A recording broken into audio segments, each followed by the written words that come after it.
cette activité, je souhaite faire un travail de compréhension écrite en espagnol sur les droits de l'homme. Et donc j'ai mon texte, c'est le premier outil. Il va m'être utile justement pour présenter ce texte qui est difficile aux élèves.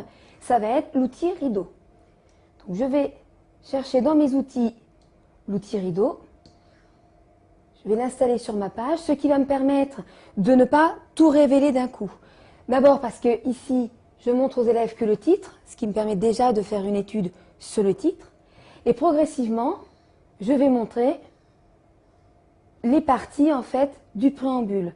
L'avantage de l'outil rideau, c'est qu'il me permet de fragmenter ma séquence et qui me permet de respecter en fait le rythme d'apprentissage des élèves. Une fois le texte révélé, bien évidemment, je vais vouloir continuer de travailler sur mon texte et mettre en évidence, par exemple, les phrases clés ou les phrases difficiles à étudier avec les élèves. Pour cela, je vais utiliser l'outil marqueur. Et l'outil marqueur va me permettre de mettre en évidence des phrases, des mots importants, absolument importants d'étudier avec les élèves. La difficulté avec le marqueur, c'est que si je déplace mon texte, l'outil marqueur en fait ne reste pas sur les mots. Donc je vais pouvoir aussi utiliser l'outil pot de peinture pour mettre en évidence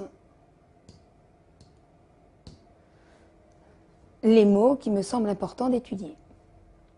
Si je souhaite de nouveau travailler avec le texte et mettre en évidence par exemple le lexique inconnu des élèves, je n'ai pas de place ici pour les extras, pour les mettre de côté. Je vais donc sélectionner mon texte, le mettre sur le côté, cliquer sur l'outil éditer. C'est simple, il suffit simplement de sélectionner les mots qui m'intéressent.